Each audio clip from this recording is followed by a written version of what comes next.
Hey there and welcome. Gosh, it is Monday, December 20th. We have just a few short actual work days left in this year in terms of job search. That really means the rest of this week. Maybe a little bit of activity we can do next week, but primarily we really have to get everything in the next couple days. This is marketing yourself directly to the decision maker. That is a game changer. Let me get a little tissue. Game changer versus hitting that darn submit button and having that go off toward the HR department. Now, by the way, let me be clear. If you'd like to work for the HR department, that's exactly where your resume should go. If you'd not like to work for the HR department, then I'm a bigger believer in going right to the decision maker. Rather than competing with 1,000 to 2,000 resumes going through the HR department, why not compete with 10 or 15 very sharp individuals going right to the decision maker? It is a game changer. Let's go ahead and share my screen. Oh, there we go. Welcome. And we will get started for today. So don't forget to join me this Wednesday. This Wednesday is my final broadcast, at least scheduled broadcast for the year. We're going to do a very, very special Ask SelfRecruiter Q&A question session. So if you are not getting your questions answered, send them in to ask@selfrecruiter.com. That's ask@selfrecruiter.com. Tune in on Wednesday at 11 o'clock for a very special end of the year Q&A. Today is marketing yourself to the decision maker with direct outreach. In this whole series, I give you a lot to think about. The biggest thing I try to convey is not to let somebody else think for yourself.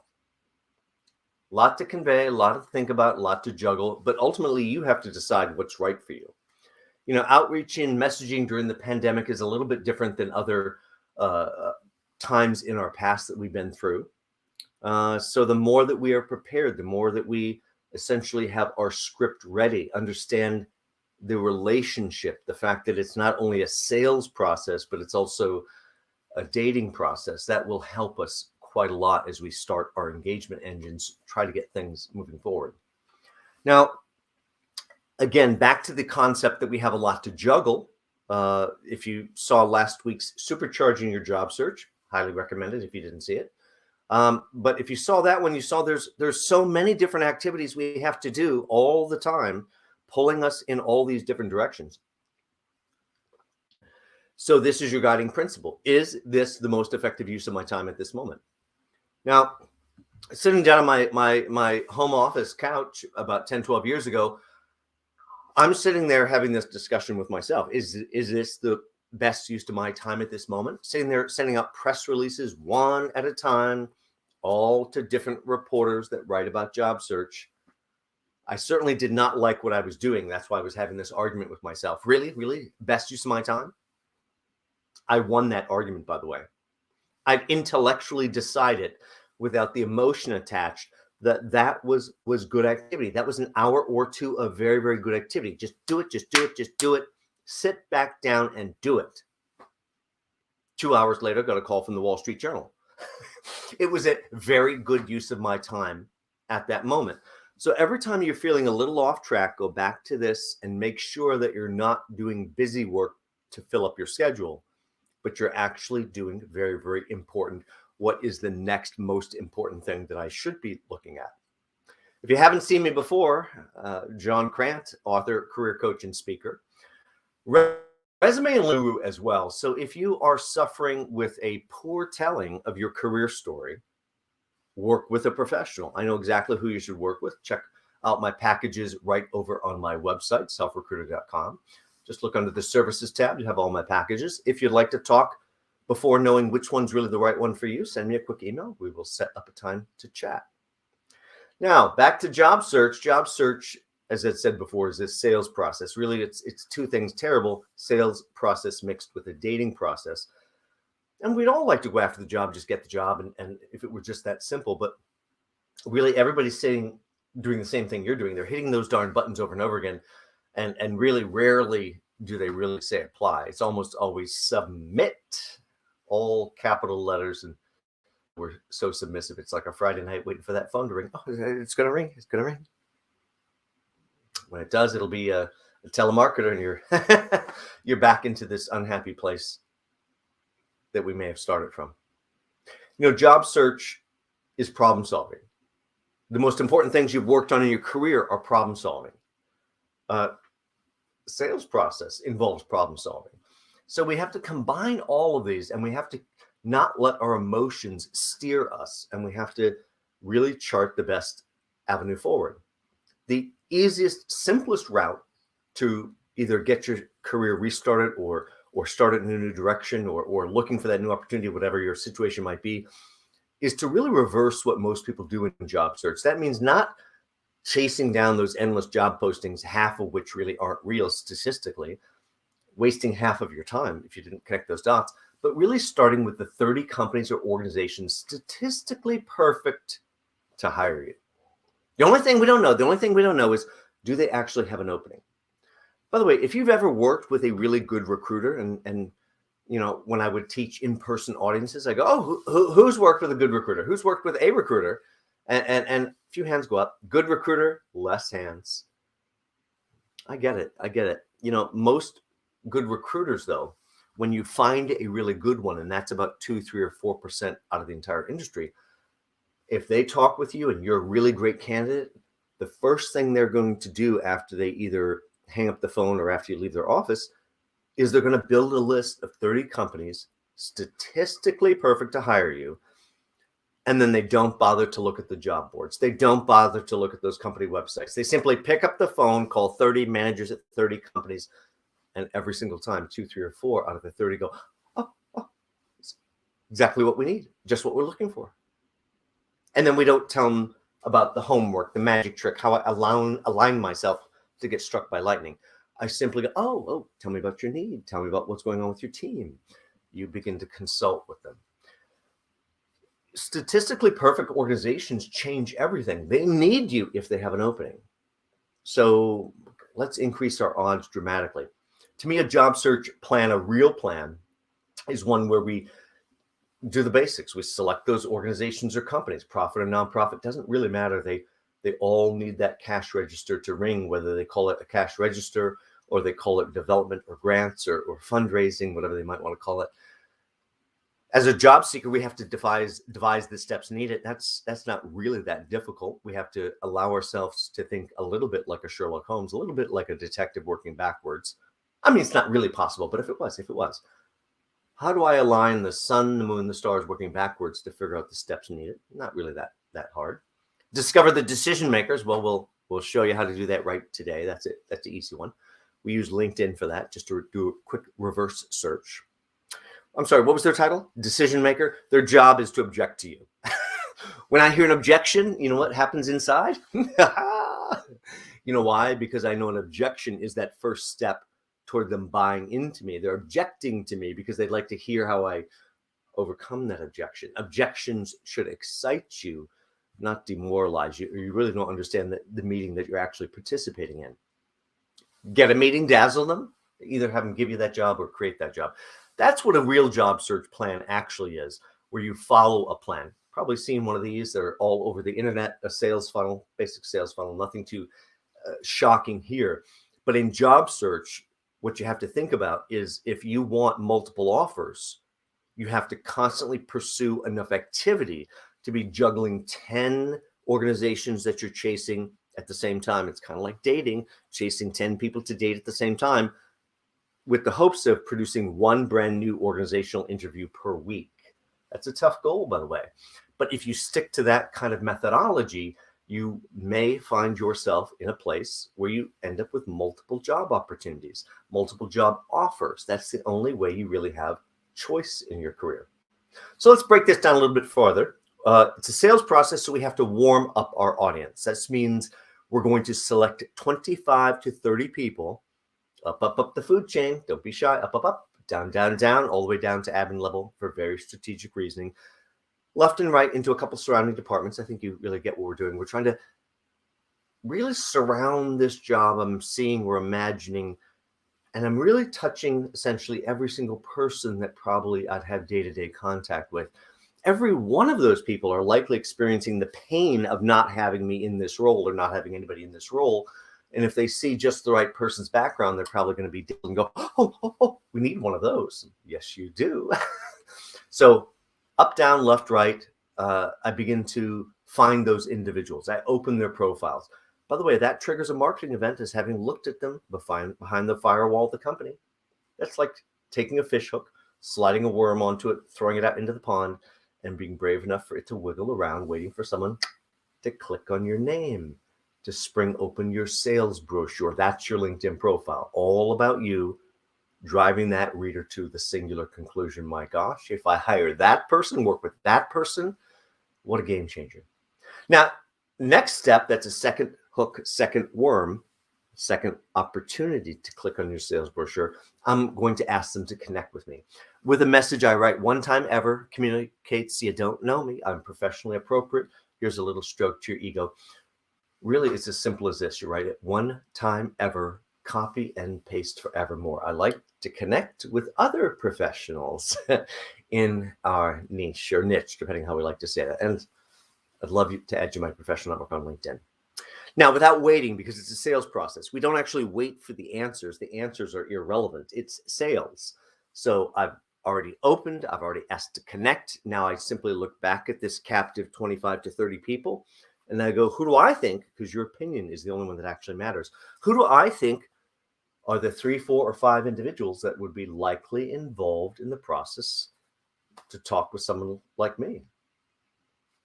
Now I'm going to pick those individuals out of that. Now, remember, I've already opened. I've already asked to connect. I didn't wait for the answer because it's irrelevant.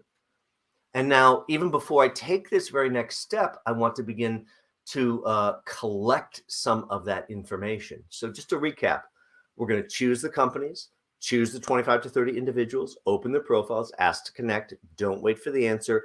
Now I'm going to take that final step, which is to email the 3, 4, 5 decision makers while I capture all of that information in a company development sheet.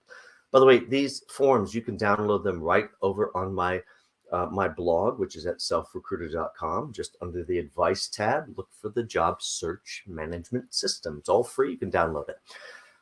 You're building knowledge. You're gaining knowledge of companies, players, individuals, what's going on within those companies. That's all knowledge that can help you both now and in the future.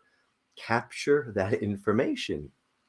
Now, as we get ready for the next piece, which is the real outreach piece, our script likely might have to change as well.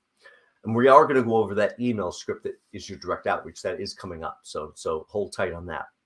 Now, if you've not worked remotely in the last year and a half with pandemic, everything else going on, we probably have a little bit of a panic mode about that. You may have to go back and tell your story a slightly different way, the way you talk about interacting with vendors or managers or offsite people or teams, or all of that can indicate that you could be effective in a remote world. Also, if you've ever done remote teaching or talking, if you've done conferences or conference calls or webinars, those types of things, that's another way to convey ability to deliver value at a distance. So you might have to go back and talk about some of the story elements. So check out the resume renovation lecture. Check out my building your professional network with LinkedIn and improving your career brand with LinkedIn. But now if we have all those things in place, we then have to really get down to the decider. Who is it that makes the decisions? But really not just the decider, because this is about influence. I need all the people around the decider that could influence that decider to choosing me or making the right decision. So again, I have to think about getting to the boss or the boss's boss, or maybe even the boss's boss's boss, simply called top-down selling. Why not start 2 or 3 levels above the boss, engage that person? If you catch their ear and catch their fancy, they're going to introduce you right down the food chain, and you always get the interview when you get introduced down the food chain. So very, very important. For the rest of us, no matter what part we come from of the company, it's not really that difficult to break it down. I think you really know how your section of the company tends to be structured. Those titles are fairly linear going up the food chain, so I think you can put on the thinking cap and figure out who are the deciders for you and who are the influencers.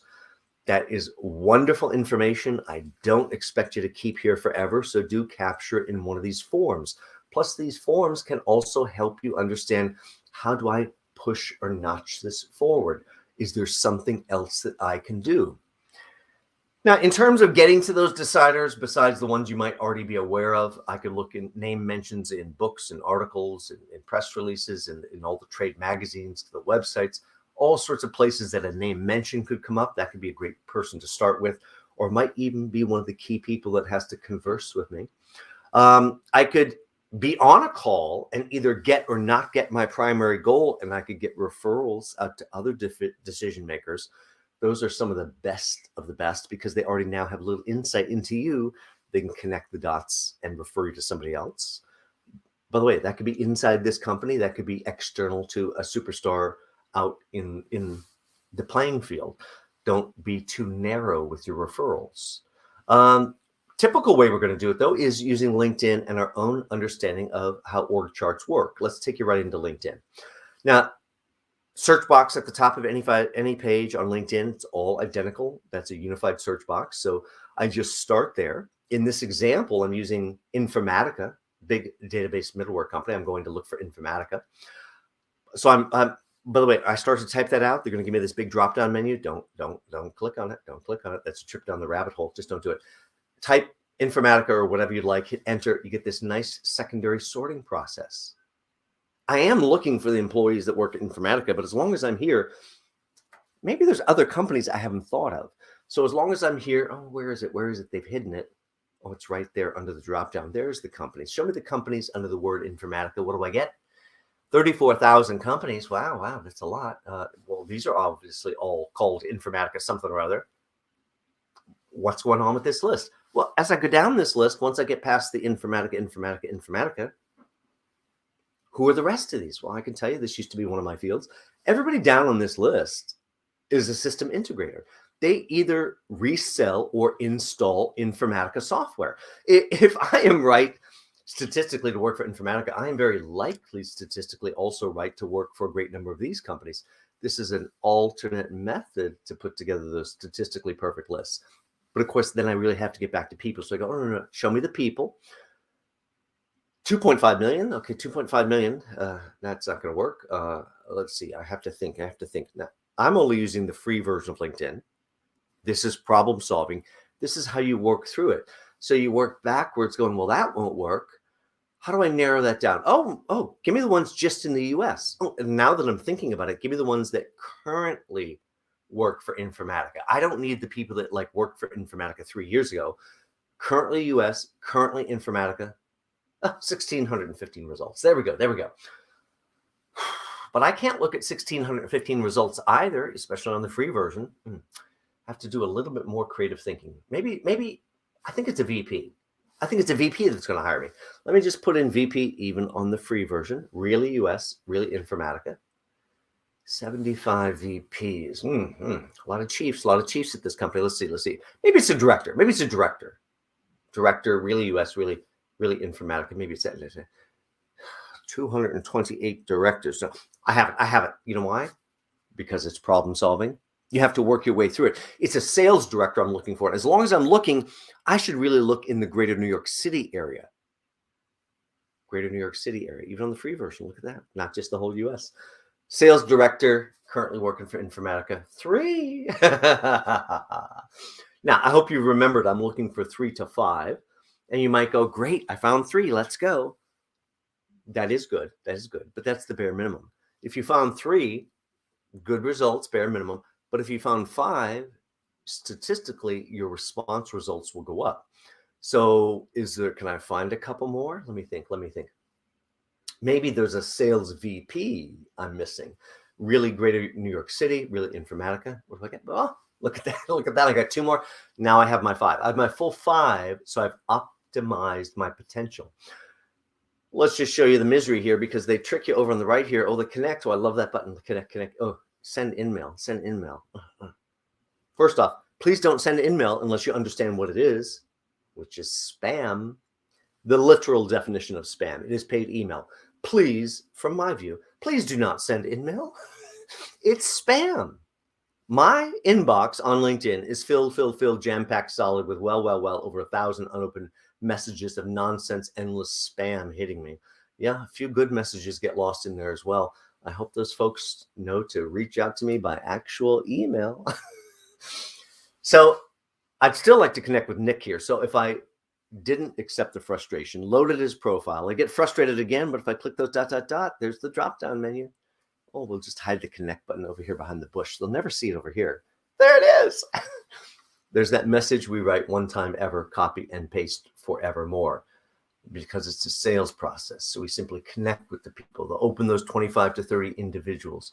We ask them to connect. We open them, triggering all this double marketing effective of them seeing us. Then we capture that information so we don't have to reinvent the wheel over and over and over, whether we might go back to them a month or two from now, or we might go back to them in our next job change or two. Let's talk about the outreach itself. Let me get a little sip here. Hi, it's John. I'd like you to hire me. Oh, well, hopefully not quite like that. Get off my phone. How'd you get my number? Take me off your list. Never call me again. Security. Okay, so that's not a valuable message. That's about you. That's like me walking into a room of 20 or 30 people and going, hey, anybody want to date? Anyone want to date? Want to date? Anybody want to date? I don't think there's too many here that want a date with some random person that's not looking for any meaningful connection. That's how this is. We forgot it was a date. So what I'd like you to do is think of this activity as it really is. We're developing a relationship channel with every single outreach. And if we do it through a coordinated marketing effort, really a 1-2 combination. So what I'd like you to do is write the email outreach, and script is coming up. Write the email outreach, as we'll talk about coming up. I have it up on my screen. I could click send, but I don't. I could send, but I don't. And now the 1-2 combination is I pick up the phone. Oh, I know that is scary. It's going to voicemail almost all the time these days, so that might help you a little bit. But then you might wonder, well, John, why do you care if it's going to voicemail all the time? Because they can't hear your passion in an email. They can hear your passion in a voicemail. So yes, we want to leave the voicemail. Now, I dial the phone. Remember, that email is still up on screen. I could hit send, but I don't. I dial the phone. The phone goes to voicemail. I leave a wondrous voicemail. I'll give you samples of what voicemail should sound like coming up. If nothing went wrong, now I click send. If you are doing enough activity, if you are really involved in your job search, you're looking for the really next thing, trying to get multiple offers, you'll mess up some message sooner or later. Otherwise, you're not doing enough volume. So at some point, if you get to the end of your message and you stuck your foot in your mouth, that's why we didn't click send on the email. Now you can go back to your email, click in front of your almost identical message, and you can say something as simple as, sorry about that voicemail. Thought I'd be able to re-record. Didn't want to lose sight of the fact that I just had to reach out and introduce myself to you, which is how it's going to start. So this 1-2 combination, this marketing to them both in their ears and in their eyes through 2 different methods, accomplishes a couple things. First off, I know you'd really like to be in conversation with them because that's the only place something's actually going to happen. But you have to allow them to respond to you in whichever avenue is easier for them, even if it's not picking up the phone. You need the response back. That's why I do the 1-2 combination. Plus, they're more likely to remember me because of the relentless follow-up. I hope you didn't miss that word, relentless. If it was worth your effort in the first place, they're going to have to pick up the phone and tell me to go away or have the conversation with me. Could you go away? I'd rather not, but absolutely.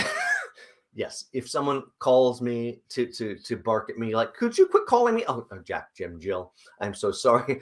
I was so excited I had to reach out, but I really didn't want you to lose sight of the fact that I just had to speak with you. I couldn't hold myself back. I'm so excited. You don't think I'm going to stop selling to them just because they call me to scold me to not call them?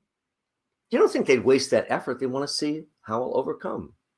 This is about using your soft skills because it's a relationship process. This means thinking about our emotional intelligence quotient, all of these things that factor into every single communication and just our essence. But most important are those last 2, that friendliness and optimism. I mean, the sun is coming up tomorrow, even if it's a nuclear holocaust, which we hope it isn't, but it's coming up tomorrow. Endless optimism. Now, in terms of our communication, every single piece, every single thing becomes something that is part of a message that has to be monitored, has to be put through that lens of the date and its effectiveness and the whole sales process. So I hope you've done your real base work. Do go back and watch the resume renovation lecture, the LinkedIn lecture. They will teach you a lot on how to build your brand, both on paper and in the virtual world and verbally as well. But it's your job to teach them how to select you, not just in the interview process, but even the outreach process.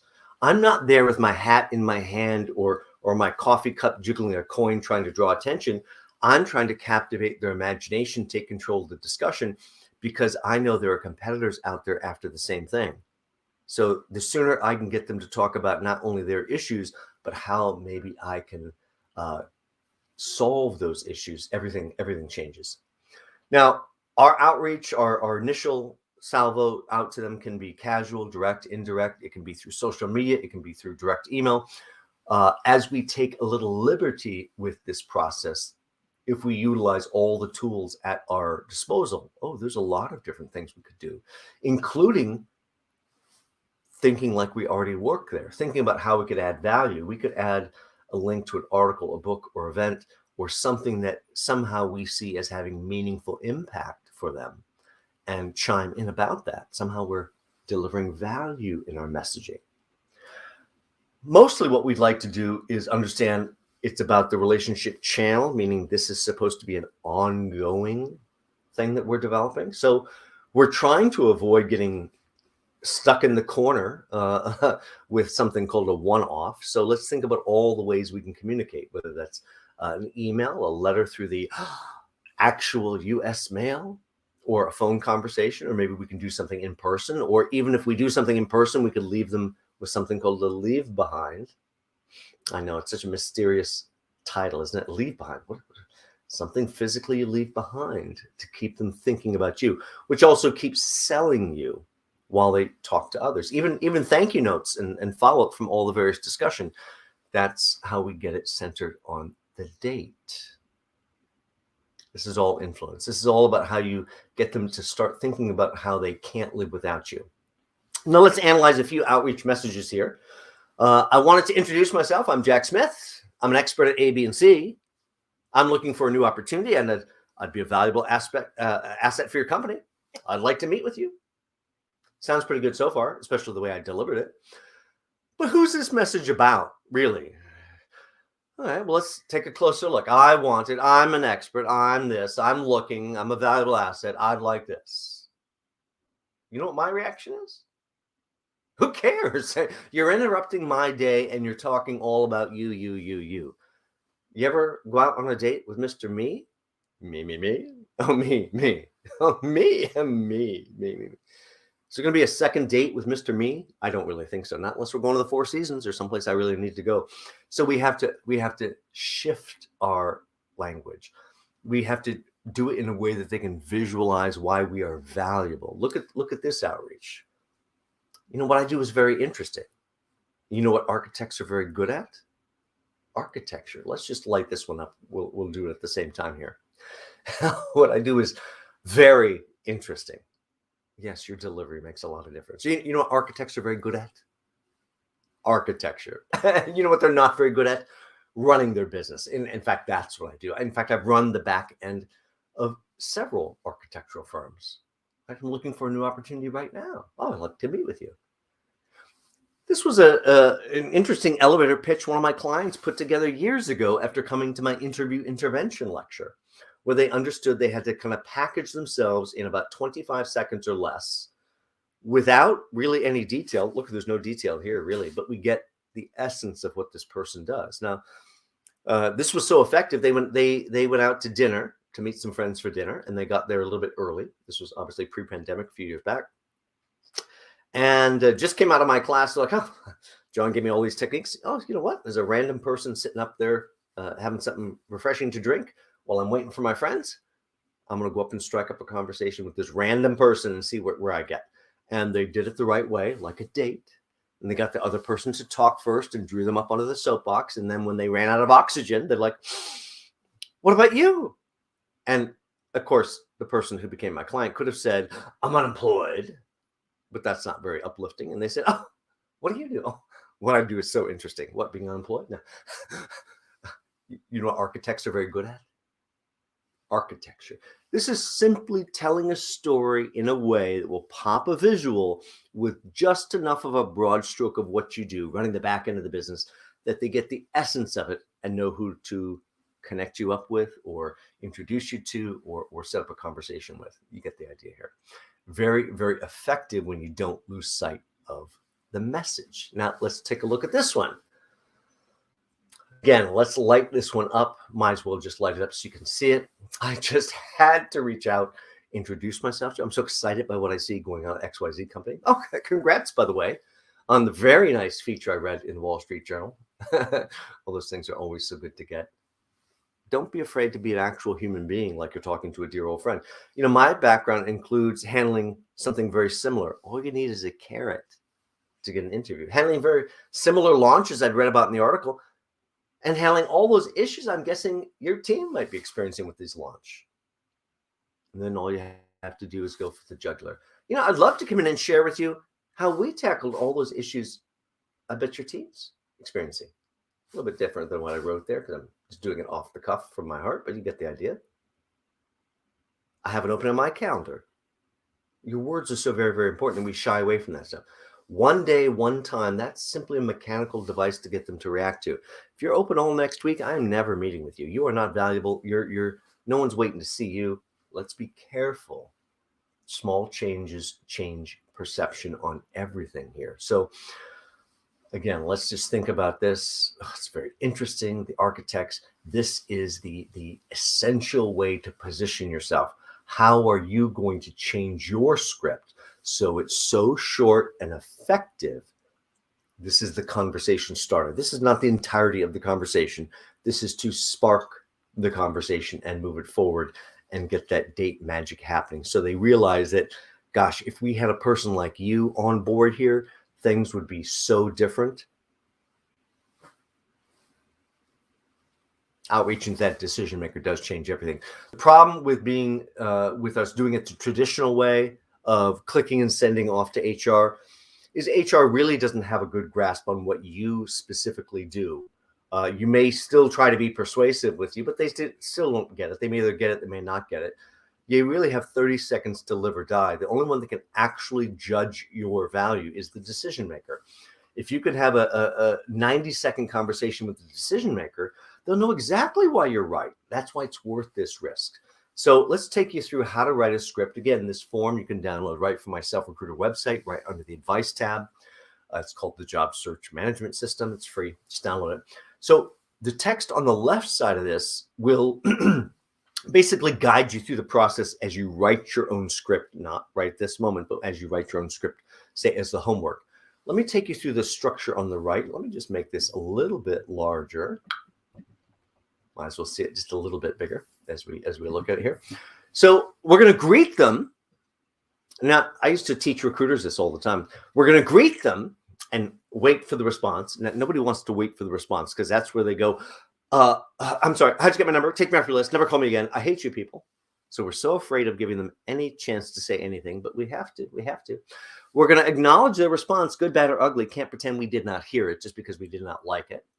Now, if you went to one of those schools, there's only about this many of them. If you went to one of those ones, please do mention it. I've seen the doors fly right off the hinges when you go to one of those schools. Hard to believe, but it's true. If you didn't go to one of those schools, I don't care how good you think your school is, it's not one of those schools. Even if you think it is, it's not one of those schools. There's only about this many. Don't mention the education. Just go right for 2 to 3 key things that would make them jump out of their chair. And then we're simply going to close them. Closing is just a scary sales term. It means ask for what you'd like and ask for agreement to it. You are not closing if you do not ask for agreement to it. That's not closing. So don't forget to ask that. Most people don't want to ask for the agreement to it because that's where they go, no. Or, how'd you get my number? Take me off your list. Never call me again. I hate you people. Okay. Well, I live to tell after hearing all those things for many, many years. So now, as I was teaching recruiters, the other thing I would hear is I'd see some skeptical hand go up and back. Going, I'll come a little bit larger here, maybe. Isn't that what they all say? Yes. Here's where we're going to use the usual customer expected because they are trained just like a dog is trained. You know, Pavlov and training the dogs, and we take the food out and the dog salivates, and we begin to bring the food out and ring the little bell and the dog salivates, and eventually we keep doing that, but then we stop bringing the food out, but we ring that bell and the dog salivates. So you're going to get one of three answers to the, hey, good morning, Jack. It's John Crant. How are you this morning? Either I'm fine, John. How can I help you? Oh, I love that one. Love that one. Or you get the trained dog. I'm fine, John. How can I help you? I'll take the trained dog. I can continue. Or you're going to get something unexpected. I'm terrible. Let's back it up and take the terrible response. The others, I think you really kind of get. Hey, good morning, Jack. It's John Crant. Just as if they should know who that is. How are you doing this morning? Well, I'm terrible. Well, Jack, let's see if we can change that. The reason for my call, I just had to reach out and introduce myself to you. I'm so excited by what I see going on at XYZ company. You know, in fact, I saw that Wall Street Journal article on your new such and such launch. Oh, those things are always so good to get. You know, when I was back at XYZ company, I handled a very similar launch. You know, I'd love to come in and share with you how we tackled all those issues I bet your team's experiencing. You know, in fact, I have an opening on my calendar Tuesday at 10 a.m. My calendar. And then, like a puppet master, hand off control to them. Might that work for a brief meeting? Okay, brief solves the only real problem. Don't wait. Oh, it's brief. I can handle it. Might makes them feel in control, as if there's any control here. Okay, that's the nice handoff. There it is. Really that simple. That's the way we're going to structure these. And again, this is simply the opening part of the discussion. You're either going to get or not get what you'd like, but maybe you can also get an agreement to call them back, an agreement to have a relationship, but not an agreement to call them back and bother them. So we have to think about this. Now, as I was taught this as a recruiter, at first I thought it was just hogwash. I'm like, what? This doesn't make any sense to me. They're going to agree to have a relationship with me where I can just call them back. This is some person I've never met before. But we forget that these industry managers live in a bubble themselves. They're so busy putting out the fires all day long themselves. They have a very difficult time staying up to date with what's going on in the field. If you are just the right person with your finger on the pulse of what's going on in the field, talking to other decision makers, they very may well like to give some advice to you. So let's break this down so you realize why it's so effective here. You know, Jack, let me ask you before we part today. From time to time, you know, I'll run into something, you know, some interesting situation. Ooh, who knows what that is? Whatever one you claim to be interesting is always far more interesting in their brain than anything you actually mention. So don't mention anything individually. When speaking with others in the industry, of course, it might be helpful. It would be helpful to run a scenario by you. Would it be okay if I gave you a call for your opinion or advice if something interesting were to come up in discussions? That sounds pretty good. Sure, absolutely, John. I was shocked at how quickly people agreed to this, but they realize why it's valuable to them by connecting the dots very fast. And the other thing is that this also gives them an opportunity to remember you in a deeper way, to bond with you in a deeper way, remember your skill set. Even if you never call them back again, it's all there bonded in a better way. And if you're doing this with every single person that you speak with, you can tell over 10, 20, 50 relationships how that has a dramatic effect. Now, don't burn out your assets. So again, I'm not calling these people back just because I can. I'm only calling them back when I have a statistical advantage or something I can leverage, some piece of information I can find. Because my goal in every single outreach is to build trust and to sow my seeds of value. They have to keep thinking of me as this resource. One other thing I can do when I get or don't get my primary goal as I'm essentially walking out the door in the conversation, if I've developed the right trust and rapport in these direct outreach calls, Yeah, I'd love them all to end up with a direct interview, which they may or may not. But let's not forget to go after everything else. Put them in your shoes, looking out of your eyes, and ask them for your opinion or their opinion as you gently stroke their ego. Gosh, I know, Jack, with your background and position within the industry, you must hear things. Who do you know that's hiring right now? I look at XYZ company. Why didn't they tell me that before? It's not their job to tell me things. It's my job to cause them to want to tell me things. So another way I could do that, I could say, well, Jack, with your background and position within the industry, if you had my background, what am I missing? Where would you look? I look at ABC company. Why didn't they mention that one before? Again, not their job to connect the dots and think of things to tell me. It's my job to cause their brains to connect the dots to think of things they want to tell me. So again, really every single outreach is just a conversation I'm opening up. Then I have to take it to the next level. What can I get from this call? What can I say? What are they thinking? What do they think of me? And what else can I do? What are they thinking of my skills? There's always some other thing I can do if I simply think about it. Recap on those job search steps themselves, pretty easy. Select the organizations or companies. Go after those in a stack ranked list that's most valuable to you. Select the 25 to 30 individuals to begin to warm up the audience behind the firewall of the company. Open their profiles, triggering a marketing event. Ask them to connect. Don't wait for the answer. Simply reach out now to the 3, 4, 5 people by direct email as if each one were the only person in existence. I offer them every single one of them Tuesday at 10 a.m. because the odds of them ever accepting and conflicting are as close to statistical zero as possible. Book that meeting, dazzle them, get a job, have them either create the job or give you the job. Nudge, nudge, nudge. These are figurative little coaxing actions basically to draw people to me. Don't let somebody else think for yourself. I'll give you a lot to think about here, but you do have to put it all in perspective and you have to bring it all forward so it actually works. Whatever has been holding you back, I understand it. Let's get over it. Put it behind us. That doesn't define you. Know your story. Be ready to get out there and tell your story. Be excited by your story. Know why it's valuable. It's your job to teach them how to select you, whether you're going down the same career track you've always been on, or whether you'd like to pick up all your workplace toys essentially and go in a completely new direction with your career. Either way you'd like to go, take your first step and learn how to repeat, repeat, repeat, and repeat. Thank you guys for joining in. This is the last full lecture for 2020, so I'm glad that you tuned in. Don't forget this Wednesday, 11 a.m., a very special and very likely final broadcast for the year. That will be an Ask SelfRecruiter Q&A. So if you are not getting your job search questions answered, send them in.